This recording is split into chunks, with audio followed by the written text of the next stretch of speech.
All right, we're back. It's another Carolina podcast, and it is officially football season. We have several days throughout the year that we do this.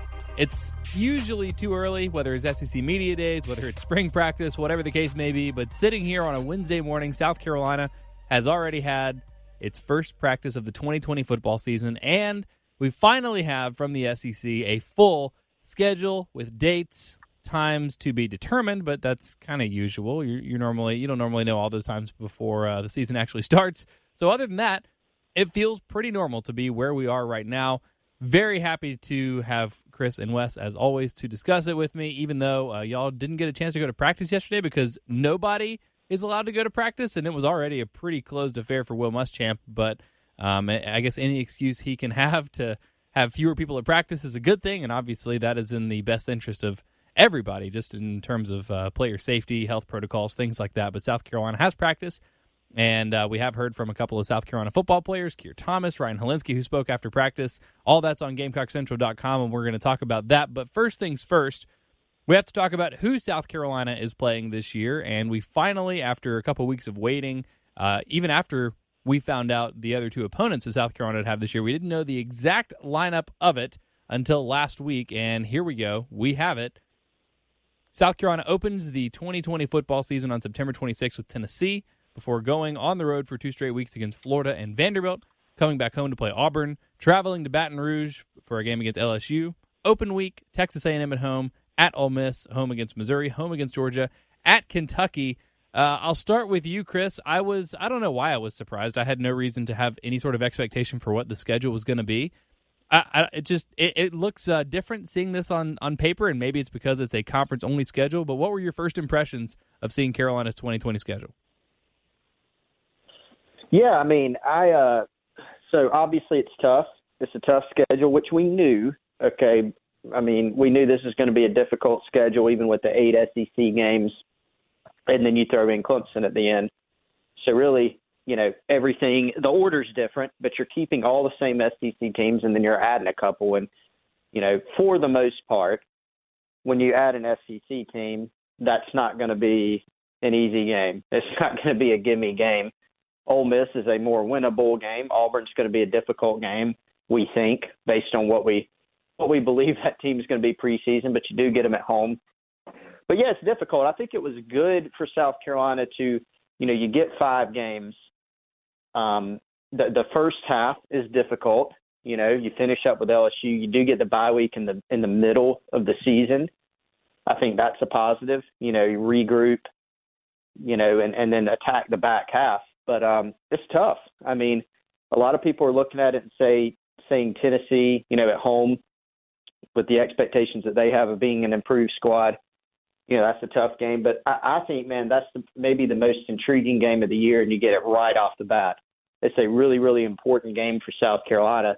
That was the case going into this season for recruiting, for on-field purposes. This is a team that these two teams butt heads a lot, on the recruiting trail. There's some staff carryover, obviously. South Carolina has a couple guys on staff who were at Tennessee last year. So it's just a really intriguing matchup, and it's one where you sort of got Georgia at the top of the East. You got Florida nipping at their heels. They're getting a lot of talk and a lot of hype preseason that, could very well be deserved. Mm-hmm. And then you've got Tennessee, who's sort of trying to give the impression at least that they're leaving South Carolina behind to go chase those other two. For South Carolina, they got a chance to erase that sort of momentum right off the bat. And so, just general overview, I think it's another difficult schedule for South Carolina, one that's going to be very difficult to get through, unscathed, and that's the case really for everybody. So this is a team that needs to take a step forward and show improvement. This is a different year. There's different expectations, obviously, with all this that's going on in a conference-only schedule. But, some really good matchups in there, but a difficult one. Those are kind of my impressions, at least especially of the Tennessee opener as well. And I want to come back to that, and in just a minute we'll kind of go through game by game, obviously not full analysis because we have a long way to go before we can even adequately analyze South Carolina, but just to give our brief impressions of what each game should look like at this point for South Carolina. But Wes, again, we knew who the 10 teams were going to be, but looking at this, and Chris just kind of went through it again there, This seems like, in terms of where all of the games fall, like maybe about as tough as you could have put it together for South Carolina. Again, jumping right in with Tennessee, then you have a road trip. I mean, you look at the back half of the schedule with a couple of winnable games in there with Missouri, Ole Miss, and Kentucky. But by and large, I mean, this is about as tough as you feel like the actual order of the games could have been for South Carolina. Yeah, I mean, in some ways, I think I don't know really if there would have been an easy way to to throw it together. I mean, maybe do you want to start with a little bit easier game potentially? Yeah, but I mean, with these 10 teams, no matter how you ordered it, South Carolina was going to be favored in I don't know, not a bunch of them. Obviously, I think there are different expectations for a 10-game SEC schedule than there would be for a normal, schedule in any given year. So I think, like Chris said, the fact that you have the bye week in the middle does help you sort of regroup a little bit. But, man, that Tennessee game, it would have been one that we would have circled anyway. I think, as sort of being a swing game for South Carolina. They had beaten Tennessee 3 years in a row before, obviously, just having an awful second half last year that just really were in a pretty good position at halftime of that game and then just did not play well in the second half at all, didn't really make adjustments, didn't make any plays. And now, boom, you're playing them right out of the gate. And Tennessee was a team that had some momentum at the end of last year. And the flip side of this, though, guys, is that if you start out with a win against Tennessee, then it also has the complete opposite effect of that defeating loss to start the year that South Carolina had last year, which was a surprise. You look at Vegas right now, I think this is probably the closest game as far as the projections in the SEC for week one. Definitely. And, dude, it just offers an opportunity for you. If I think if you're South Carolina, you look at these first four games, and if you could be 2-2 after those four games, I think you're feeling pretty happy. And the road to getting there, I think, obviously, is to start off with a win against Tennessee to actually build some momentum. It wasn't that long ago, guys, that I think 2 years in to the Will Muschamp era, everyone was feeling pretty good, and everyone felt like this program had exceeded expectations. But then you go back to losing the bowl game 2 seasons ago and then going right into that. I mean, I don't even know if we can put into words how deflating that come from behind win for UNC and loss for South Carolina, obviously, was to start the year last year. So to have the opportunity to have the opposite effect here, really is massive. And, I hate the phrase must win because it doesn't really exist, but man, talk about what a boost it could be if you did win this game. Well, you're right. It is it's a high risk, high reward, and maybe not risk reward because you're not exactly risking anything, but it's just a high pressure kind of game. And, I guess, Chris, when I look at this and think that it's a hard construction of the schedule, I think the reason I say that is because if you're a Carolina fan, you probably either wanted to start with Vanderbilt, whom, you're going to be better than Vanderbilt this year, or maybe a Missouri team. Or you say like maybe Missouri because they're breaking in a new head coach, maybe Ole Miss because they're breaking in a new head coach and it's their first game, so you're going to expect them to have a few more kinks to work out than a team that's basically been – I mean, yeah, they've had a lot of staff turnover, but the team's mostly the same. The head coach is the same. A lot of what they're doing, especially defensively, is going to be the same. So start with one of those 3 games and either ease into the season or – and Eric Kimmery and I talked about this a little bit the other day, the idea of starting with Georgia, with Auburn, with LSU, or maybe even at Florida – presented an interesting possibility, I thought, as well, just because there is so much variance in the first game. I don't think it matters how much you practice. There's always going to be some first-game jitters, especially for young players. There's going to be some weird turnovers, some fluky things that happen, and if South Carolina wants to upset one of those teams, it seems like week 1 is a very likely time for that to happen. But when I was looking at it, the only 2 games I thought I didn't want Carolina to have to start with were Tennessee and Kentucky because both of those games, as Wes mentioned, are just so pivotal. And so I understand why Carolina fans will be nervous about starting with Tennessee because if you lose it, like that's sort of that was always going to be maybe the pivot game of the season in terms of the difference between probably 6-4 and 4-6. But like Wes said, Chris, the flip side of that, if you start the season with a win against Tennessee, all of a sudden, like 5-5 and 6-4, I think becomes your floor.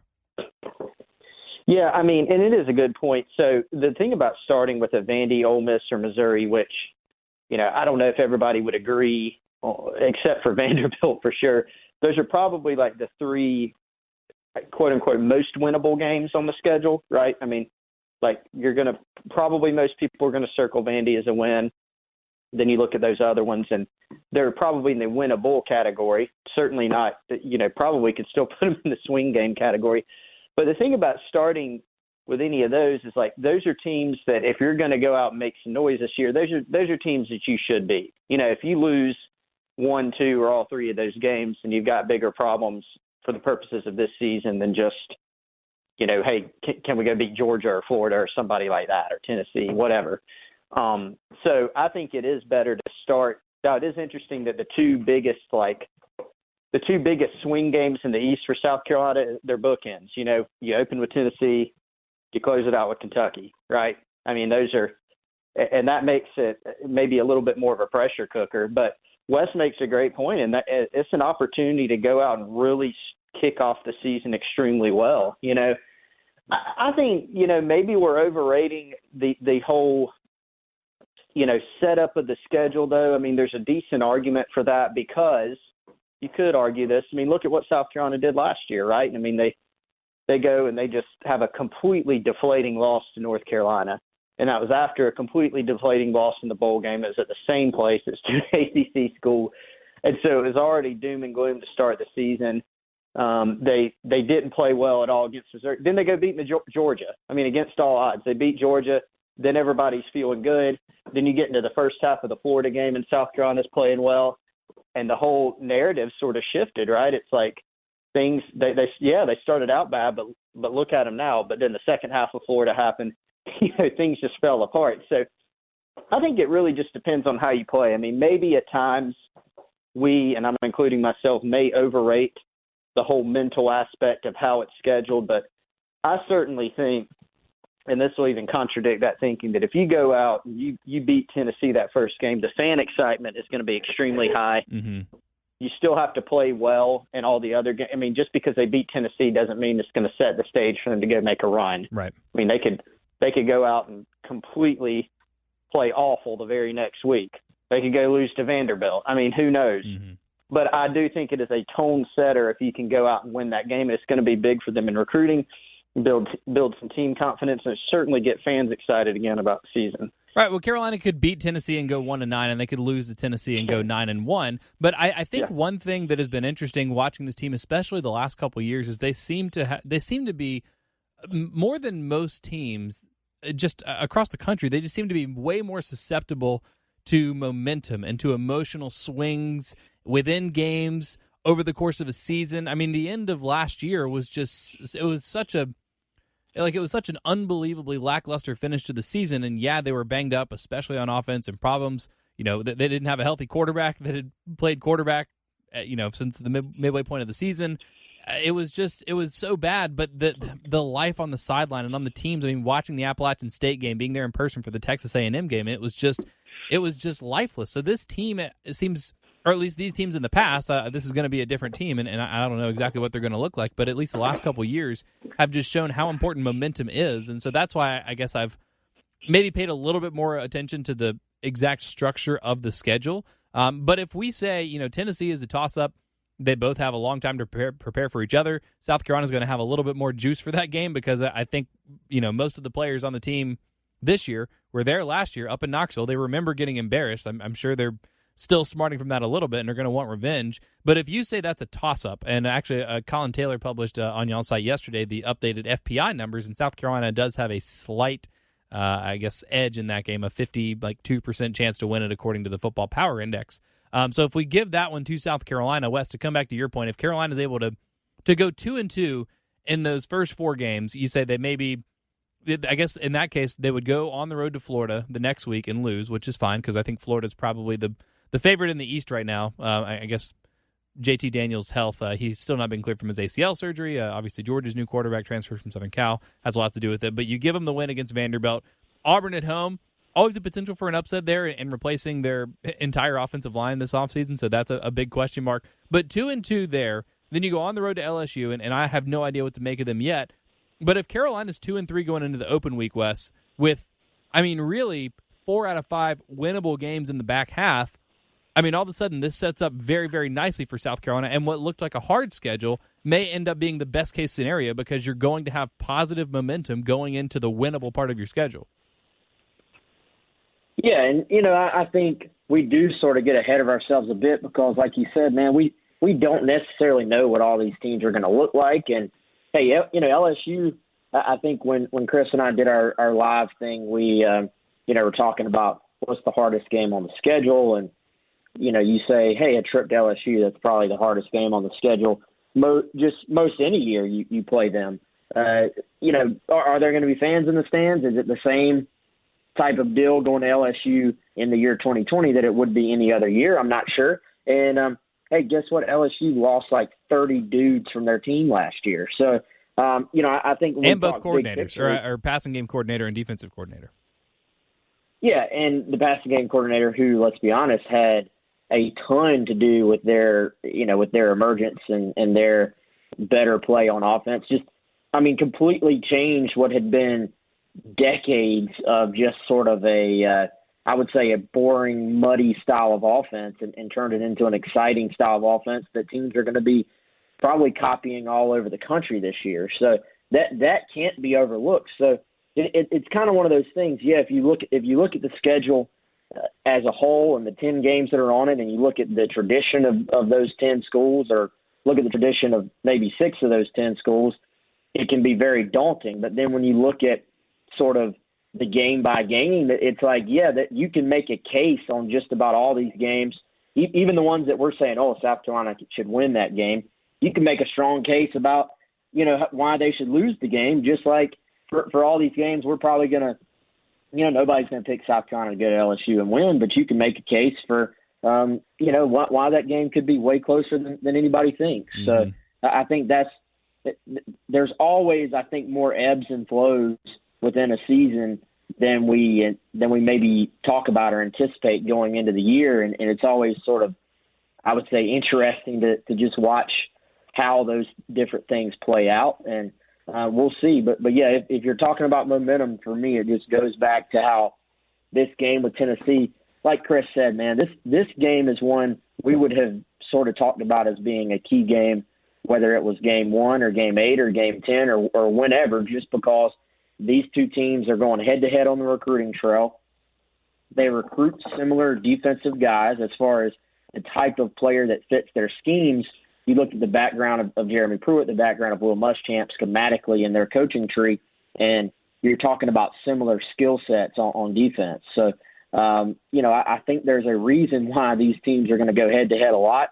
So, this is big. Like Chris said as well, you had some momentum against Tennessee, and in one half it sort of got obliterated, but you can quickly bring that back. And ESPN, you look at the FPI, you look at Vegas, they don't really care about the actual outcome of the game last year. They're looking at other details in their analytics, and they're telling us, hey, these are two very close football teams, and it's in Columbia. So I think you also have some unknown elements where Tennessee isn't going to know what South Carolina's offense is necessarily going to look like. So I still, the word opportunity just keeps coming to my mind. I think that's a big opportunity for South Carolina. Well, and the reality is, in the SEC in any given year, and I think especially this year, if you're in the middle, other than the very top, which right now is Alabama, I would say Alabama, Florida, Georgia, probably in that order, and the very bottom, which is Arkansas and Vanderbilt, everybody else is kind of a toss-up. So, like you're saying, Wes, you can look at the schedule right now, and I don't know what the Vegas lines are if they've released early lines. But again, I would guess that South Carolina is favored right now in 2 or maybe 3 games. They're going to be favored against Vanderbilt. They will probably be favored against Missouri at home, maybe favored against Tennessee, maybe Ole Miss on the road. But the games in which they're underdogs, you might be a double-digit underdog at Florida. You might be a double-digit underdog against Georgia. And then every other game, you would expect the line and the final score to be within kind of 4 to 6 points. The margins are so slim, and there's so much variance in that sort of middle class. So Again, I try not to be too pessimistic at this point in the season and say, well, you're only going to be favored in 2 games, because most of the times you're going to be underdogs. It's going to be 3 points, 4 points, 5 points, something like that. And so, to your point, I guess, Wes, all these, not all these, but with the exception of Florida and Georgia, South Carolina should have a chance in all these games. Again, who knows what LSU is going to look like? Auburn, you get at home, and who knows what they're going to look like? You lose Derek Brown, you lose your entire offensive line. Bo Nix was up and down last year. There's a lot of question marks. So I don't think there's any reason to look at this and be overly pessimistic.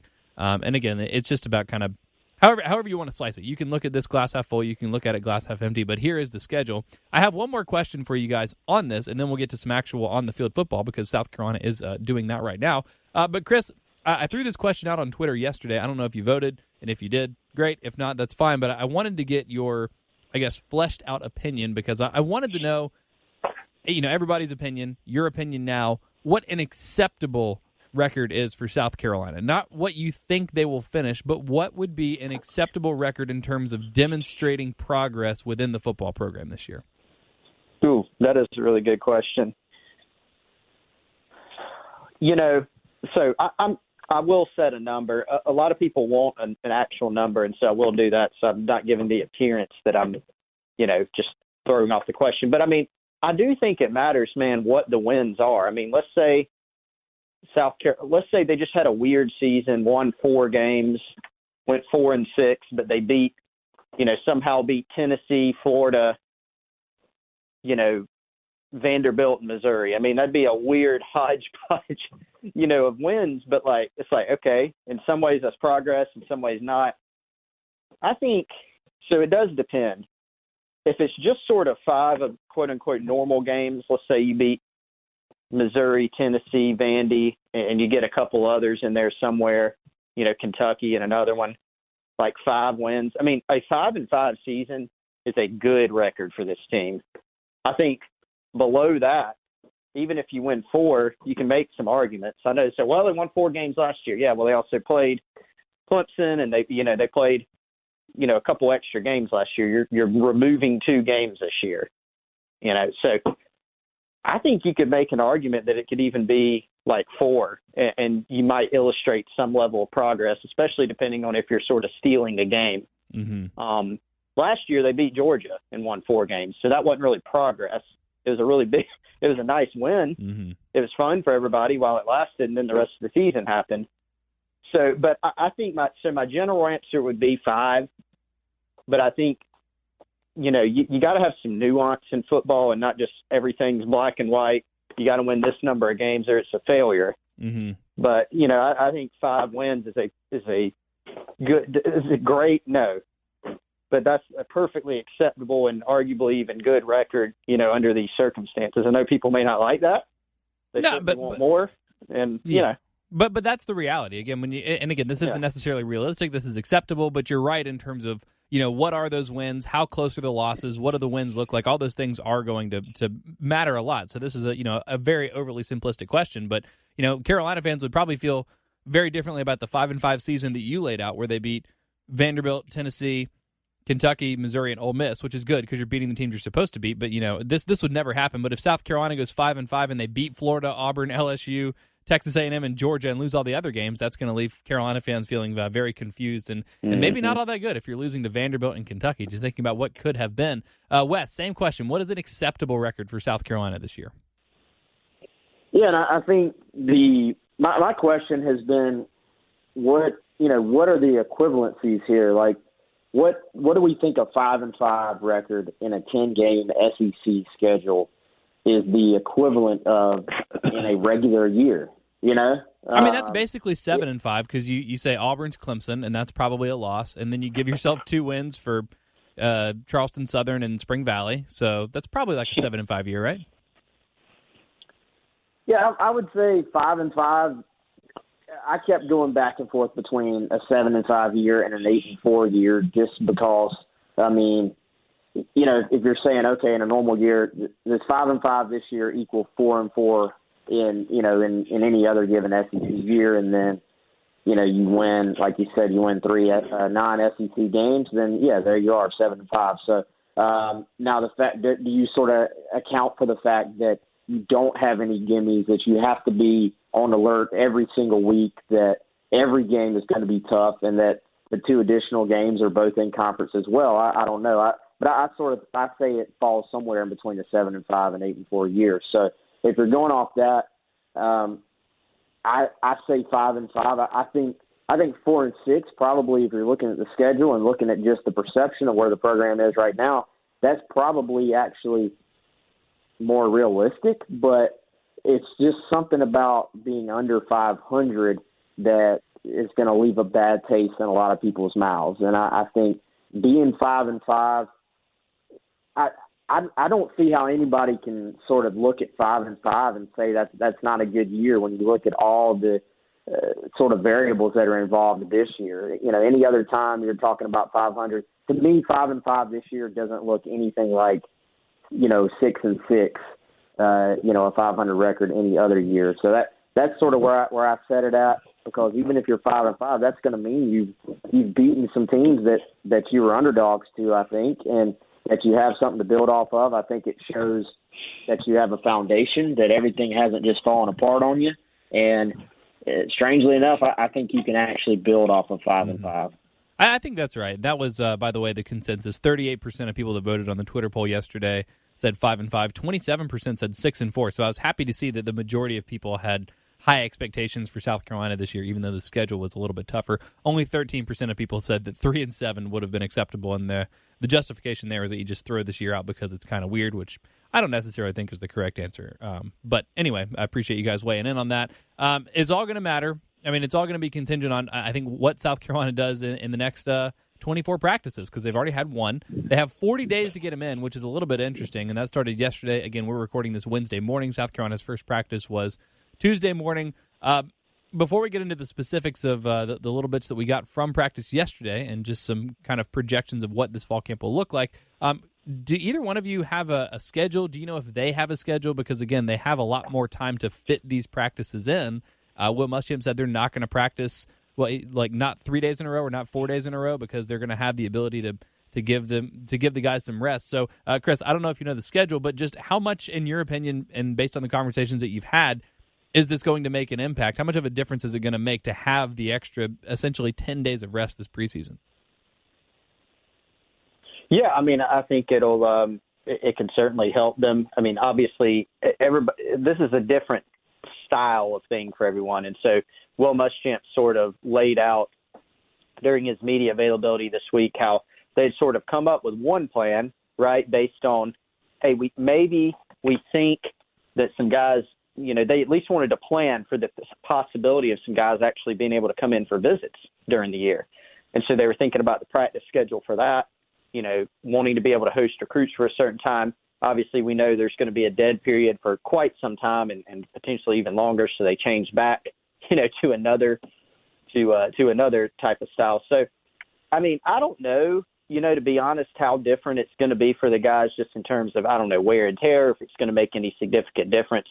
Certainly, when you're talking about football, any level of time off is going to help you, but they haven't, they just sort of started one aspect again in terms of getting back on the field for the camp style stuff, and it's going to be different. So I think just having that break is potentially going to help, just like it'll help to have a bye sort of in the middle of the season. Mm-hmm. Time will tell, I think. I think everybody, the good news is everybody's sort of in the same boat with that. You've got some flexibility with how you can structure your schedule within the guidelines. You just sort of have to make it the best that you can. They are going to have, I think from what Muschamp said, that the Sunday practices, just as a general note. So, it'll be interesting to see. I don't really know that I have a great answer, in terms of a projection of what it may or may not do. Well, Wes, one of the things that I thought was interesting to hear Will Muschamp talk about it, and you can speak to that as well, but just I guess to Chris's point, one thing that Will Muschamp said that I wonder if it will kind of carry over into the preseason as well is how much further along, especially some of the young players are mentally, because they've had sort of the extra time for meetings, the OTA-style workouts for what ended up being, 5 or 6 weeks since they pushed back the start of camp. So they had a little bit more time to kind of get the mental reps, the Butch Jones leadership reps. So I imagine that especially for a team like Carolina that's going to need some young players to come in and step up at running back, at wide receiver, especially while you're breaking in a new offensive coordinator, that extra time will serve Carolina well. Yeah, I think it will, man. And I mean, you were asking about the schedule, right? I mean, so right now, yesterday, we're recording on Wednesday. They're actually they should be finishing up practice right now. So it was helmets only the first 2 days. Thursday will just be lift and film. Friday, they're back on the practice field. So Friday, Saturday, they practice, but they're in shells, then take Sunday off. So Monday, August 24th, so that'll be next Monday, they're in pads for the first time. So they'll practice Monday and Tuesday, but then Wednesday will be just a lift and film day. Then practice 7, practice 8 will be Thursday and Friday. And then Saturday, August 29th, I think you're probably looking at maybe a scrimmage type day that day because Muschamp's going to talk after. And then you give them Sunday off, lift and film on Monday. So basically they get 2 days off after that scrimmage. Then Tuesday, Wednesday, Thursday, 3 practices in a row. Then you're back to stretch and film. So really they've built in off days in here. And I think that's huge. And I think you have to do that because we've all seen, a big part of the move I think that they made at your strength and conditioning coach was, I would say, because of the injuries and the fact that they need to find a way to cut back on the number of injuries they've had the last 2 years. So I think the guys being able to spread out these practices a bit and not, it used to sort of be there was a mindset around college football, especially let's go back to the days of two-a-days where camp was like survival. It's like you're going to get your what beat every day, twice, and you just got to survive to the end of camp. Well, we've seen football gradually, especially at the NFL level, go more and more towards practice being how much can I teach the guys while also letting them not get injured in practice, and I think we've seen that gradually move towards that, and you're trying to do everything you can to efficiently be a physical football team, but without beating each other up in practice. So I think this way of doing things, hopefully the staff, is going to have some restraint as far as how they do this, and it looks from the schedule like they will. We have 25 practices in 40 days. I think that sets up very, very well, and the key for South Carolina, as we've talked about many, many times, you got to try to get through a season healthy, and you've got to continue to build some depth. I think in some ways, if you're a South Carolina fan, you should be really happy about what you heard from Muschamp on Monday when he said, hey, I told every single player, offense, defense, special teams, I don't want anybody to have a red shirt mindset. It's all hands on deck. Everybody's got to be ready to play, because I think the other side of that is that when South Carolina has had injuries, they haven't really had the depth in order to sustain those injuries and keep playing. Well, one way to build depth is to throw the young kids into the fire and let them make their mistakes before you actually need them on the field. So I think between the added practice time, the chance to get guys ready, and the mindset going into this year, maybe you can build a little bit more depth for 2020 than South Carolina has had the last couple of years when they've just been decimated with injuries. But I think we can all agree that the issues with the team, especially last year, sort of went beyond the talent. The team was way more talented than 4-8, which is why I think the season was so troubling. But going into this season, it's like the two things that you can actually affect, because they do have a lot of talent on this team, and they just had 2 5-star recruits, a 5-star defensive end and a 5-star running back coming in. So you can't change that. You don't really need to change that for South Carolina to get to the 5-5, 6-4 that we all feel like is probably where they need to be.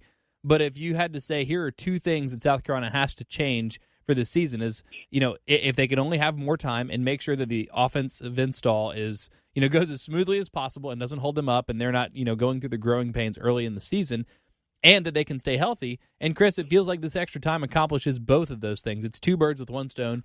2 birds with one stone. You have more time to install. You have more meeting time. You've had meeting time. You've had the OTAs. You've had the walkthroughs. The season's obviously starting later, so that's just more time for the young guys to get acclimated to college life, to being on campus, to being in a facility, and just to getting used to Mike Bobo. And like Wes was saying, the other part of it is just not having the same kind of wear and tear. And look, in some ways I worry that camp being longer will be harder for them just sort of psychologically, because by the time they get to the end of August, it seems like they're tired of hitting each other anyway and want to go hit somebody else. But I imagine having the time off will maybe, or I guess the breaks in between more than the time off, but the breaks in between will maybe allow them to go a little bit harder in practice anyway and not have to risk injury as much.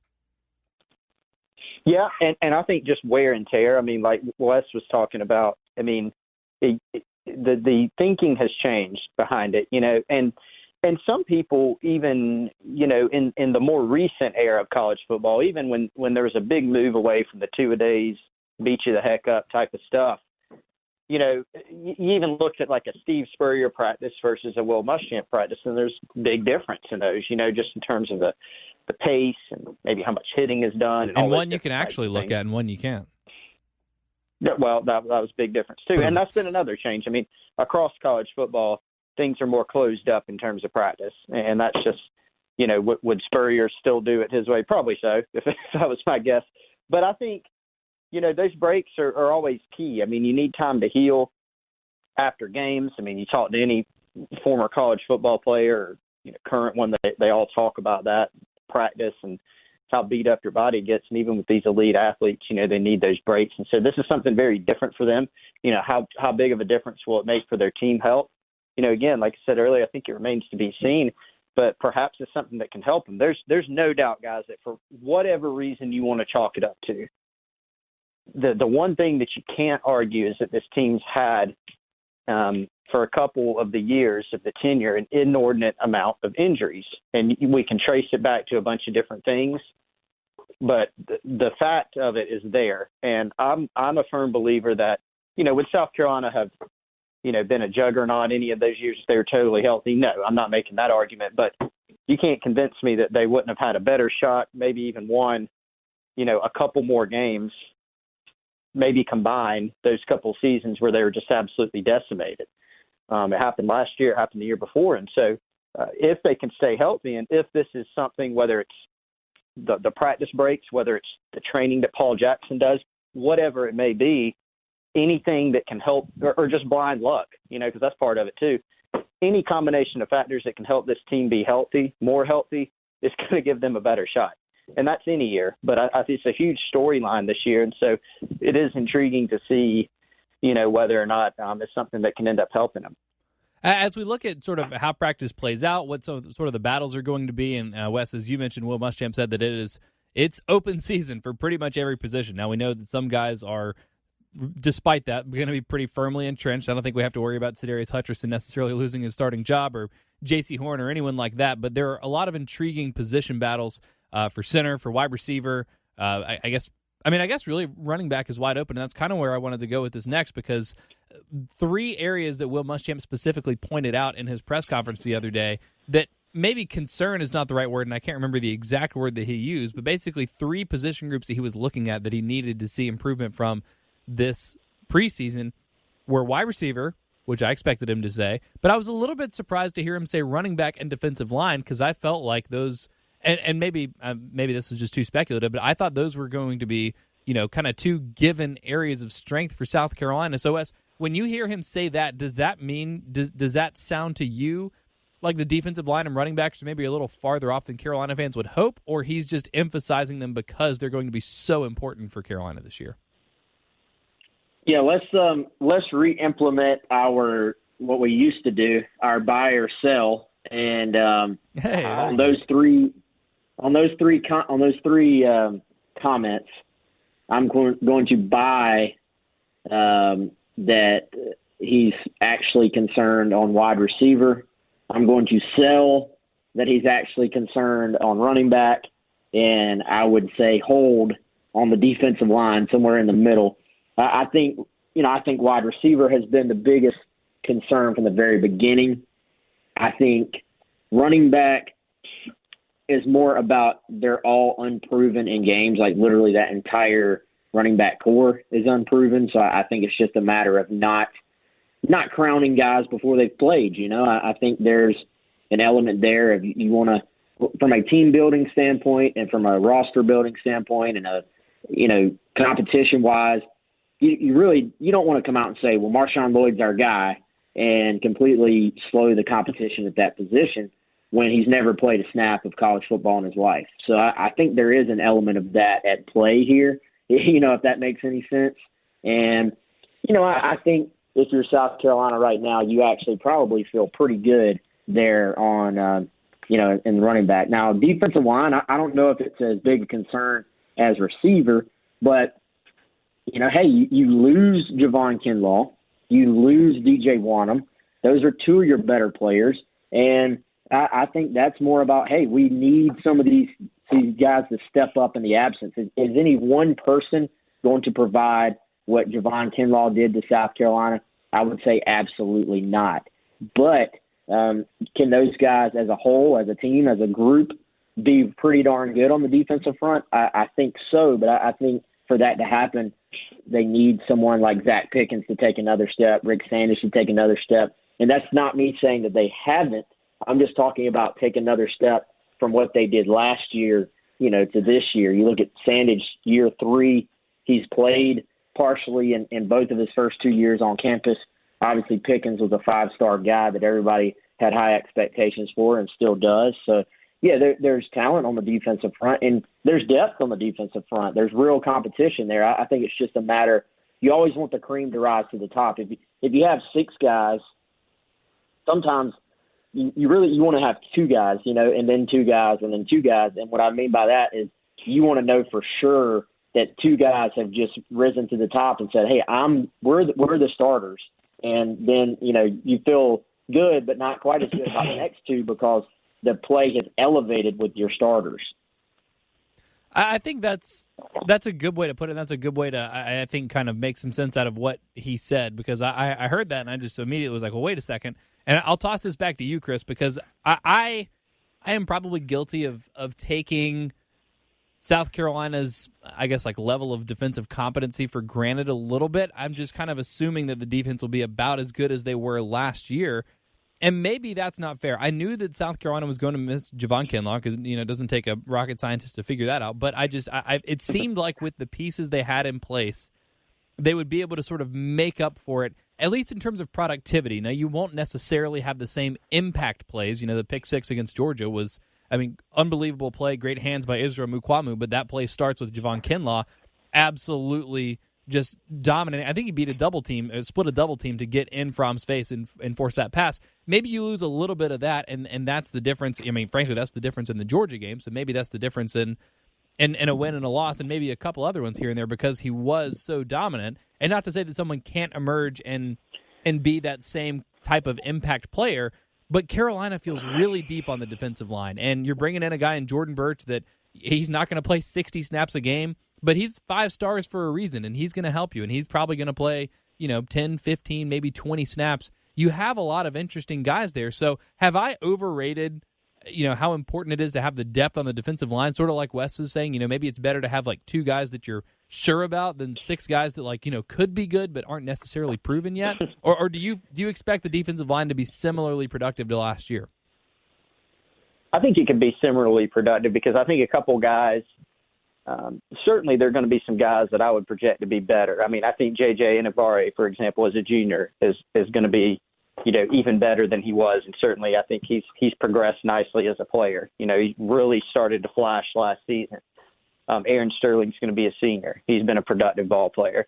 I think Sandage and Pickens, you would certainly think will be better. You got freshmen like Jordan Birch who can help. You got Jabari Ellis, got Devontae Davis. Will Muschamp talked up Jabari Ellis. Probably think it was the first guy out of his mouth when talking about the interior guys. You got Keir Thomas, who's very experienced. So I wouldn't put it in the same category as sort of like you hear the expression with quarterbacks. If you've got 2 or 3, you don't have 1, type of thing. I don't think it's quite the same because, of course, defensive line, you need a bunch of guys. We saw, in Will Muschamp's first year, for example, or even the next year, they simply just didn't have the depth. And then they had some injuries. And then, you're relying on freshmen who are playing way too much. They're not in that situation. I think they're more of in the situation of trying to get some guys to take another step forward. The good news is they've got talent. It's not like you're just trying to, squeeze production out of a group that just doesn't have the potential, right? They've got the potential. Some of them have shown it. You're not going to have a dominant force like Javon Kinlaw Javon Kinlaw doesn't even come around at Georgia or Alabama or places like that. I mean, he's that good. He would have been a star on any of those teams as well, and they'd be sitting here in the same situation going, goodness, how are we going to replace Javon Kinlaw? So, you're not going to have a guy that is that individually dominant. I still think there are some questions, but I look at it differently than receiver. Receiver, I do look at it and go, it may be better. I think they've recruited a little bit better than what's shown, but you don't sit there and say, man, they've got all this talent and they just need some guys to step forward. That's a little bit more of a concern at receiver than defensive line, if that makes sense. No, yeah, I think that's right too. And let me just ask you guys like this now, since we're talking about it, and we've already done defensive line, and so that can already be your answer. I didn't realize how intrigued I was by the defensive line this preseason until I heard Will Muschamp say that, and then we started talking about it today. But other than that, well, I guess I just said you can say it if you want. But what other position group are you guys, are you, Wes, looking at most? We talked about wide receiver and how much they need to develop, but in terms of what we're going to be able to learn over the course of the next 25 practices, which I guess position battle or position group are you most intrigued to watch? Well, yeah, go ahead, Wes. I'm sorry. Receiver would have been mine, I would say, for all the obvious reasons we talked about, but I'll give you one maybe other than those two. I think it goes back to quarterback. And, I think there's still I would say, mindset within the fan base, or at least a portion of the fan base, that maybe it hasn't clicked yet that this is an actual real open competition, that is not coach speak. That's not something where, we're going to say it's a competition and then Ryan Helinski's automatically going to be the starter. That's not the case here. This is an open competition. I think Colin Hill has just as good of a shot of winning that job as Ryan Helinski, if not more.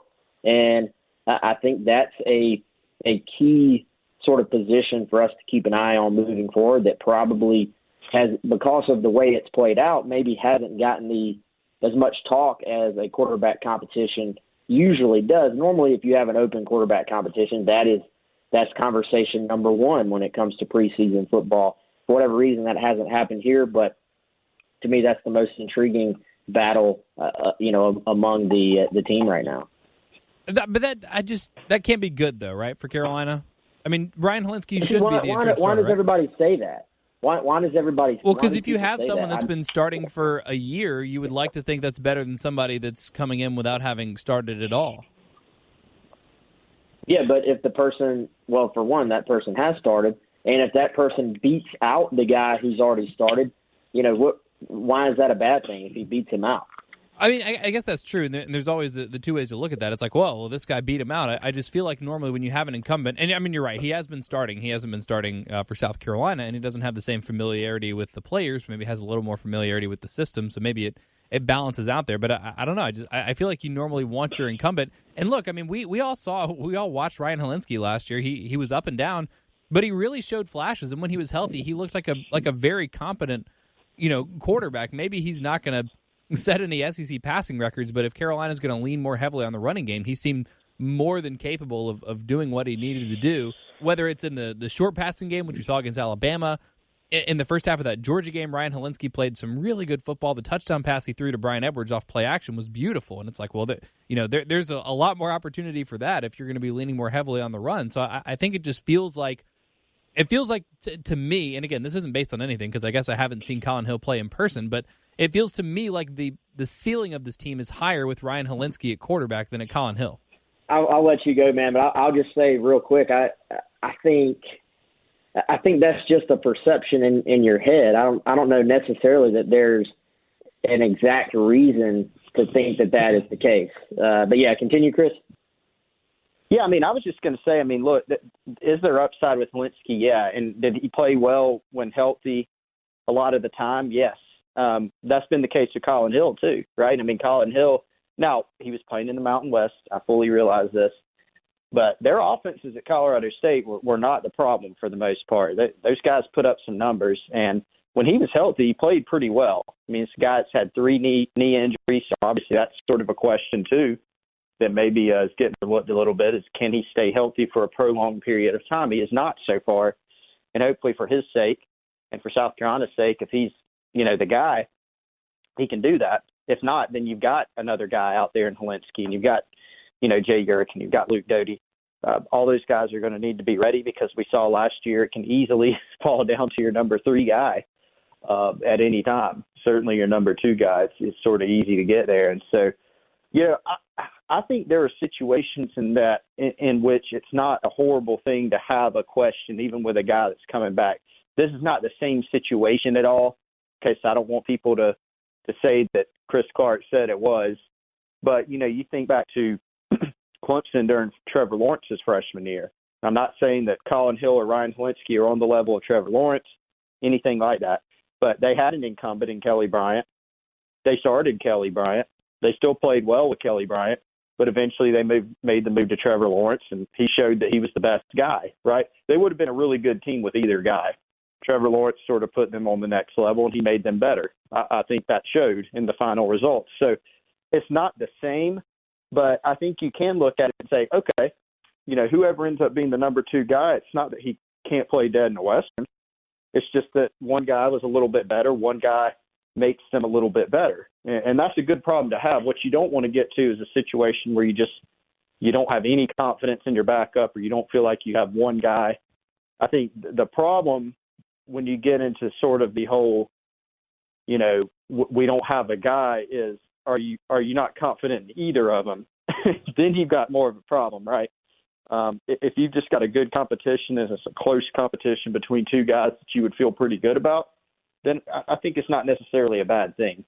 You would like one guy to separate, and you'd like whoever separates to be playing really, really well. Wes, how fluid do you expect the quarterback job to be this year? Do you think it's likely that Carolina sees a different starting quarterback week 1 and week 6, barring injury? I think that just depends entirely on how whoever is the quarterback, plays. Honestly, I don't. To answer your question a different way, if the quarterback position does not play well, whoever that is, then I think it will be very fluid. I don't think it's going to be one thing where you lock into the guy that you started with if they're not playing well. But if that position is playing well, then I think ideally you want somebody to win the job, and then to be the guy, to be the person. And there's just been a reluctance basically since Will Muschamp got here to change quarterbacks, and I didn't know if you foresaw a situation where maybe Colin Hill, by virtue of being a little bit older and a little more familiar with Mike Bobo's offense, started the season, but say by Vanderbilt or Auburn, it was like, all right, we feel like Ryan's caught up with the offense. He knows the playbook better now, and we think he's more the guy. Again, that hasn't necessarily been his MO, so I wouldn't expect that. But we also haven't we haven't seen from Carolina a quarterback battle that's been as open as this one is in the last couple of years.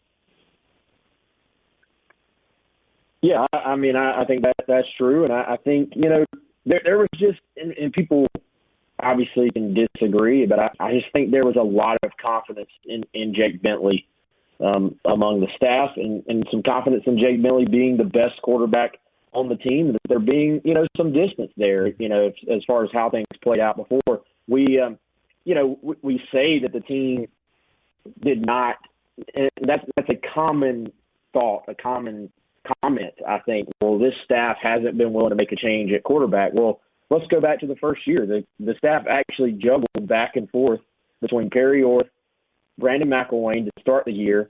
Literally, you didn't know which guy was going to start from game to game, and then went to a third quarterback in Jake Bentley. So the staff actually, when it has felt like it was closer, it's felt like the best guy wasn't necessarily playing, or they weren't getting good play from that position, they have made changes. It's just, I think the last couple of years we've allowed ourselves to think that because, Jake Bentley wasn't taken out of the game, but I think the staff felt firmly he was the best quarterback on the team. So I think, if things are a little bit closer this year, which I do think it'll be pretty close, then I think you maybe have a little bit stronger or a little bit quicker hook. And also, I think the quarterback coach, the offensive coordinator, which again, you have a different one in charge now, I think that will play in as well. What is Mike Bobo's take on that?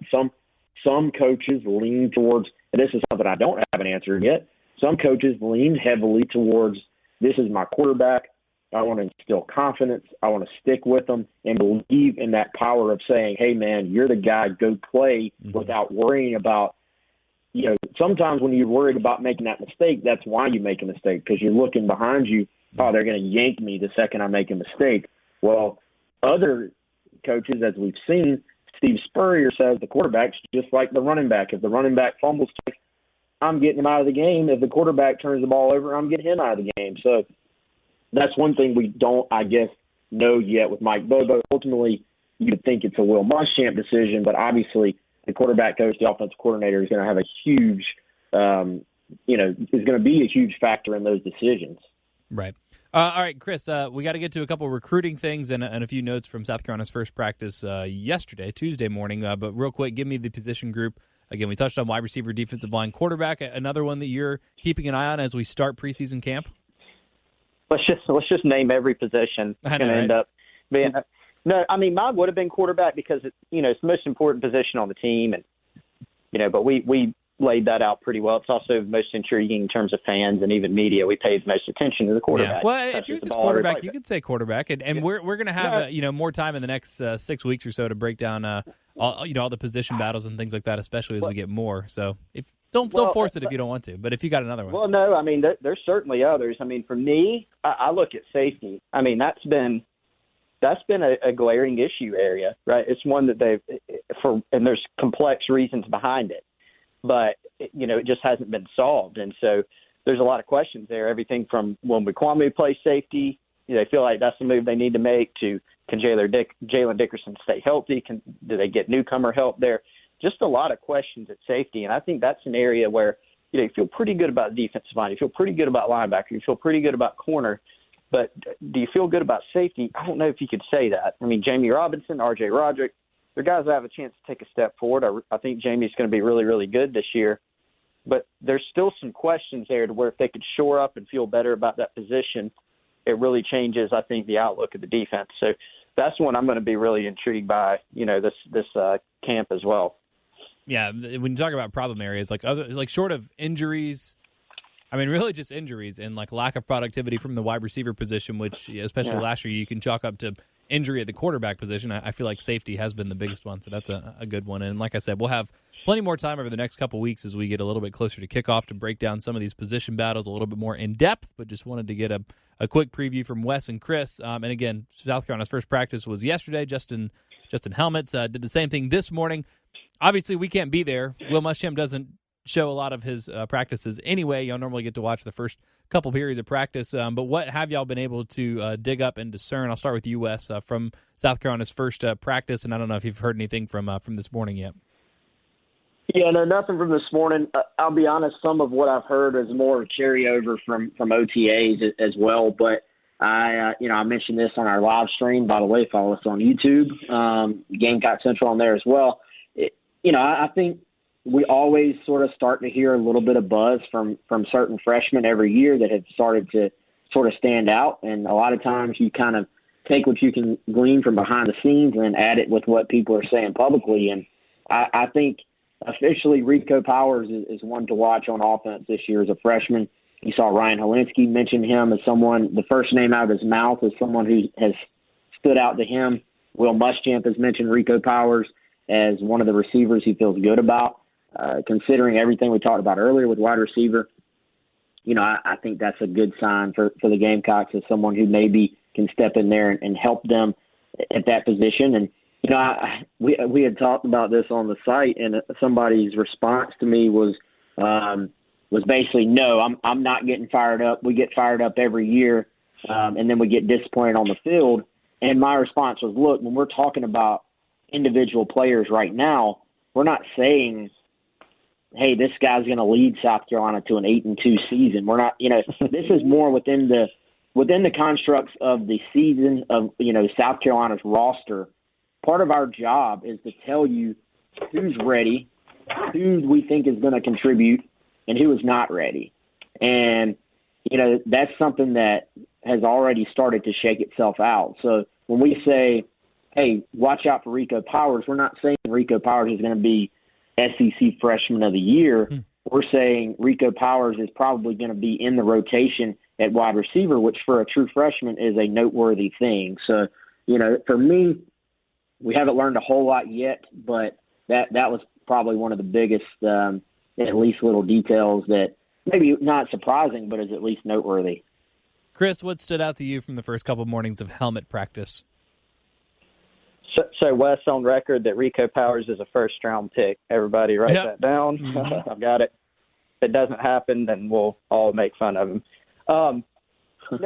Again, limited time for us to learn since the pads came on. Like, I'll echo Wes in that a lot of what we heard is sort of going to be carryover from the OTA period because there just hasn't been enough time to sort of ascertain, okay, what's happened the first. We've had yesterday, we've had today in the midst of recording this where we haven't been able to learn anything. But, I do think Luke Doty, a lot of the stuff that we've heard is centered around offensive playmakers to back up because that's something that people are sort of hyper aware of, who can help on offense. And certainly Luke Doty started to make his move a while back, once he started getting some receiver reps. And as Wes said, he still spent time at quarterback as well. But, him, to carry on Joyner, is in terms of offensive playmakers, Rico Powers, like Wes said, Marshawn Lloyd at running back. These are guys that are either new faces and three of those four that I mentioned are completely new faces, whether it's from this spring or just this summer, and guys that are going to be really needed, and so I think those are the main things that stick out so far. A lot of it, I think is going to be sort of a learning process for us as we go through preseason and get into a little bit more of the meat of the practice schedule. We'll probably start hearing more stuff and be able to flesh out some of these things, the quarterback battle, the safety battle, backups, all these different types of things. But I think it's been still a little bit early for some of that stuff. Yeah, and again, they're still just in helmets, so not dramatically different, I guess, from what they were doing in OTAs, although they are allowed to have a football. They are allowed to do, I guess, a little bit more. Again, I'm still not even totally clear on what all the restrictions were in terms of what they couldn't do in OTAs. But by the time we talk next week, we'll have a clearer picture. South Carolina will have had at least a couple practices in shells, and we'll have a few more nuggets that have trickled out of practice. So we'll keep you posted on that, and GamecockCentral.com will have all of that in the meantime before we get a chance to flesh it out a little bit more right here on Another Carolina Podcast. And with that, it wouldn't be Another Carolina Podcast if we didn't talk a little recruiting. West 5-star quarterback prospect Gunnar Stockton, who's from not too far away, Rabun County, Georgia, where a friend of mine is from. That's the only reason I've ever even heard of Rabun County and why I mentioned it. But he has narrowed his list down to two schools. It's South Carolina and it's Georgia. And a lot of experts still seem to be leaning South Carolina. Is there any reason to believe that Stockton, I mean, I guess it's all still up in the air, so I won't make it sound that dramatic, but do you still feel like South Carolina is a solid prediction for Stockton? Yeah, I think we've mentioned South Carolina's in pretty good shape here, continue to feel that way. Just for clarity, he's actually still a high 4-star on Rivals.com, the number 2 quarterback in the country as Rivals came out with the top 250 yesterday. And, I think the big question here, obviously we knew Gunnar Stockton when was that? That was a few weeks ago, 3 or 4 weeks ago. I know that was when Chris was on vacation. How long ago was that, Chris? That he named his top 2. He named his top 2, or really in this case a final 2, and South Carolina and Georgia. So it's obviously close between those schools, but I look, South Carolina has I think I put in, I'm pulling it up now. I put in my prediction in January for the Gamecocks, so I still think they're in good shape. He's the number 28 overall prospect in the class of 2022, according to Rivals, the number 2 quarterback. Like I said, he's right there beating on the door for 5-star status. I guess he's already a 5-star on some other services. And I think the big question has just been, when is he going to make this decision? He does not enjoy the recruiting process as far as the amount of time and effort you have to actually get on the phone. This kid is about football. He wants to work on football. He wants to go fishing. He don't want to talk to coaches all day, and he dang sure doesn't want to talk to us all day. So I think it makes sense for someone like Gunnar Stockton to go ahead and break it down to 2 schools, try and, he told some guys, to give some perspective, some guys will announce a top 5. And it's like, oh, these are my top 5 schools, but I'm still open. These are my top 3, but I'm still open. Gunnar Stockton, this was not a top 2. This was a final 2, as in Gunnar Stockton called every single other school that has offered him and said, hey, guys, thanks, but no thanks. I'm not interested anymore. I'm down to these 2 schools. So I think that says something. I think that means he's mentally trying to close in on a decision. We'll see if he's ready to make one soon or not. I think it's sort of been one of those things for a while. Chris, don't you get the feeling it's just kind of whenever he feels comfortable, whenever he's ready, that's when he'll do it. I don't think there's any specific sort of timeline here, but that certainly means that it could be, it could be any day. Yeah, it's sort of whenever it feels right. And I don't even know for sure that there's everybody. Well, what's going to put it over the top? Is it, hey, if Georgia wins the game or South Carolina wins the game? No, I don't think that's it. It's just sort of comfort level. Whenever he feels like it, we don't even know. I mean, is he even going to go take any more visits? I sort of doubtful at this point, because we don't even know if there'll be visits allowed this calendar year. So, if he wants to push it out pretty far, then maybe, but I could see him committing sometime this season, see him committing before his season. We really don't know yet. And so it's still sort of up in the air. I think the good thing is, in terms of tracking it, like you said, Wes, we know that he's down to those 2 schools. He's not expected to shake it up beyond that. And it's just sort of whenever he feels like it from here. One more name that I want to touch on before we get out of here, and this would be a transfer. South Carolina, I think, been on the good side of a lot of transfers lately, and it would be another transfer tight end and another guy from Colorado State. So obviously the Mike Bobo tie is significant there. But Chris, what do you know about Trey McBride and the likelihood that he does end up at South Carolina? Well, we know that we should be, keeping an eye out on McBride. It's a guy in which I think there's going to be some mutual interest there now that he's in the portal and can communicate. Obviously, he's got the relationship with Mike Bobo, with Joe Cox, came over to South Carolina from Colorado State. He coached receivers last year, but at Colorado State. But McBride had a breakout year last year. I mean, he's now thought of as a legitimate pro prospect. He's a 6'4", I think 250, 260-pound guy who caught over 40 balls for them last year. I think he had 4 touchdowns. So he's a pass-catching threat. He knows the offense.